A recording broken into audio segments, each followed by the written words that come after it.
A family of 4 can grow an entire year's worth of potatoes in a space smaller than your bathroom floor. No tractor, no farm, no expensive equipment.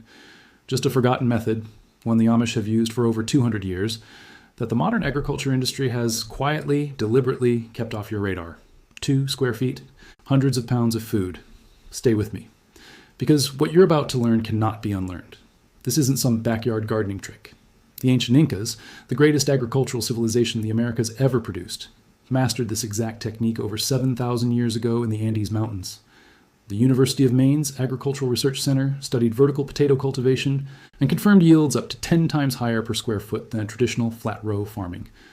NASA, yes, NASA, included compact potato growing systems in their research for feeding astronauts on long-duration space missions. And the Amish, they never stopped using it, because they never forgot what the rest of us were made to forget. Here's the part they don't want you to think too hard about. The average American spends over $1,200 a year on produce alone. The global agricultural industry generates $3 trillion annually. Now ask yourself, what happens to that $3 trillion if millions of families start growing their own food in their backyards? In 2 square feet, it collapses. They didn't bury this method because it failed. They buried it because it worked too well. In the 1970s, there was a quiet push by large agricultural lobbying groups to standardize farming, to make it official, regulated, certified. Small-scale, ultra-productive growing methods got labeled as inefficient, unscientific, unreliable. The narrative was controlled. School curriculums stopped teaching food independence. Community gardens were zoned out of neighborhoods. And an entire generation grew up believing you needed acres of land to feed a family. You don't. You never did. Picture a cold Pennsylvania morning, 1887. An Amish farmer named Jakob Stoltzfus stands in his small yard, barely larger than a city parking space. His neighbors laugh at him. They have wide, flat fields stretching across rolling hills. They plant their potatoes in long, traditional rows, hundreds of feet long, hours of labor, massive effort. Jakob has a wooden barrel, an old one, cracked at the rim. He fills it with straw and compost, materials he collected for free. He plants 3 small seed potatoes at the bottom. His neighbors shake their heads. Jacob has lost his mind, they say. By August, Jacob harvests over 180 pounds of potatoes from that single barrel. His neighbors, with their wide fields and expensive tools, average about 12 pounds per plant. Jakob feeds his family through winter. He trades the surplus. He says nothing to the men who laughed, because the Amish don't argue. They just produce. This method, this vertical growing technique, was passed down through generations of Amish families like a sacred text, quietly, without fanfare, without Instagram posts or YouTube tutorials. It lived in barns and kitchens and whispered conversations between fathers and sons, and it worked. Every single time. Now here's where it gets interesting. Because the science behind why this works, it's going to change how you see every plant you've ever grown. Stay with me. Potatoes are not like most vegetables. Most vegetables grow from a seed. The plant shoots up, flowers, and produces fruit above ground. Potatoes are different. Potatoes produce their harvest underground, along their stems. Here's the secret weapon hiding in plain sight. Every inch of potato stem that gets buried in soil becomes a new root zone, and every new root zone produces new potatoes. This is called stolon development, and it's the biological mechanism the entire Amish barrel method is built around. When you plant a potato the traditional flat way, you bury one stem section. You get one harvest zone. When you plant a potato vertically, in a tower, a barrel, a bag, or a stacked frame, and you keep adding soil as the plant grows upward, you are continuously creating new stem burial zones. One plant develops 5, 10, sometimes 15 separate harvest levels, each one packed with potatoes.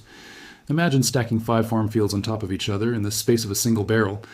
That is exactly what is happening. The plant doesn't know it's in a small space. It only knows that wherever there is buried stem, it must produce. And it does, relentlessly. But here's what nobody tells you about this process. There's one critical step most people skip, and it's the difference between 20 pounds and 200 pounds. What happens next changes everything. Let's talk numbers. Real numbers. A traditional backyard garden setup, raised beds, soil, fertilizer, tools, will cost you between $300 and $800 to get started. A large farm share or CSA subscription for fresh potatoes? $400 to $600 per season. Grocery store potatoes? You're spending $2 to $4 per pound. And those potatoes have been sitting in cold storage for up to 11 months before they reach your table. The Amish barrel method? A food-grade barrel or heavy-duty grow bag? $15 to $30. Compost and straw, often free, from your own kitchen scraps and yard waste. Seed potatoes, $8 to $15 for enough to fill 2 towers. Total investment, under $40. Potential harvest, 150 to 300 pounds of potatoes. At grocery store prices, that's $300 to $600 worth of food, from $40 and 2 square feet, 1 season. You do the math. Now let's go further back, much further. Long before Pennsylvania, long before Jacob and his barrel, high in the Andes Mountains of South America, 12,000 feet above sea level, the Incan civilization was solving the same problem. Too many people, too little flatland. They couldn't spread outward. The mountains wouldn't allow it. So they went vertical. They carved terraces into the mountainsides. They engineered microclimates. They developed over 3,000 varieties of potato, each adapted to a different altitude, a different soil, a different rainfall pattern. The potato wasn't just food for the Incas. It was engineering. It was survival science. When Spanish conquistadors arrived in the 1500s, they didn't understand what they were looking at. They dismissed the Incan agricultural system as primitive, but they brought the potato back to Europe. And within 200 years, the potato ended famine across Ireland, Germany, and Poland. A single crop, vertical growing principles, compact space. It didn't just feed families. It changed the course of human civilization. And then we modernized, we industrialized, we scaled up. And in scaling up, we forgot how to scale smart. The ancient world knew something we abandoned. But the families using this method today, they haven't abandoned anything. Here's exactly how you can start this weekend, step by step. This is the part you save. This is the part you write down. What you'll need: 1 large grow bag, at least 15 gallons, or a food-grade barrel or a large plastic trash can with drainage holes. Cost, $15 to $30. Seed potatoes, not grocery store potatoes, which are often treated to prevent sprouting. Get certified seed potatoes from a garden center or online supplier.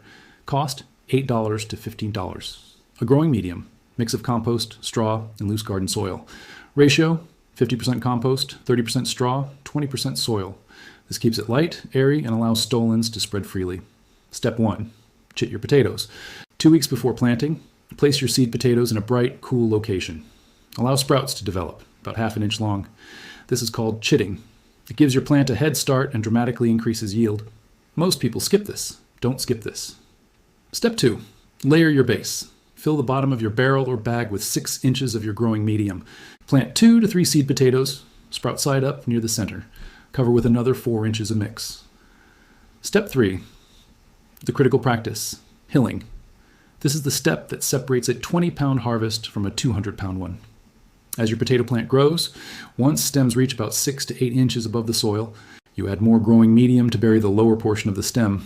Leave only the top 3 inches exposed. Repeat this process every time the plant grows another 6 to 8 inches. You're forcing the plant to grow upward and produce new harvest zones at every buried stem level. You're not just growing a plant. You're stacking invisible farms on top of each other. Step 4. Water consistently, not excessively. Potatoes need consistent moisture, but not waterlogged roots. Water when the top inch of your growing medium feels dry. In hot weather, this may be daily. In cooler climates, every 2 to 3 days. Drainage holes in your container are non-negotiable. Sitting water will rot your crop from the inside out. Step 5. The harvest. Around 70 to 120 days after planting, depending on your variety, the plant will flower, then the leaves will begin to yellow and die back. This is not failure. This is the signal. Your potatoes are ready. Tip your barrel on its side. Dig your hands into the growing medium and pull out what the earth has been quietly building for months, level after level, cluster after cluster. Now, before I give you the final piece of this, I need to be honest with you about something, because the channels that hide this part, those are the channels you shouldn't trust. This method is extraordinary, but it is not magic. If you live in a region with extreme heat, above 85 degrees consistently during the day, potato production will slow dramatically. Potatoes prefer cool nights and moderate days. If you have very limited sunlight, less than 6 hours of direct sun per day, your yields will be lower than the maximum potential. And the first season is always a learning season. Your yields improve as you understand your specific soil mix, your local watering needs, your climate patterns. Year 1 might give you 80 pounds. Year 2, 180. Year 3, you'll wonder how you ever bought potatoes from a store. This is not an overnight solution. It is a permanent one. The Incas knew this 7,000 years ago. The Amish preserved it for 200 years. NASA studied it for space. Modern science confirmed it. And now, you know it. 2 square feet, 1 barrel, a few dollars. An ancient method they quietly removed from the conversation. Not because it didn't work, because it worked too well. Every family that learns this becomes a little less dependent on a system that profits from that dependence. Every barrel planted is a quiet act of resistance. Every harvest is a declaration that you remember what they hoped you'd forget. Share this video, not for the algorithm, not for the numbers. Share it because every person who sees it gets one step closer to feeding their family. Regardless of what the grocery store charges, regardless of what the supply chain does, regardless of what happens next. The ancient world knew this. Science proved it. The Amish kept the flame alive, and now the flame is yours.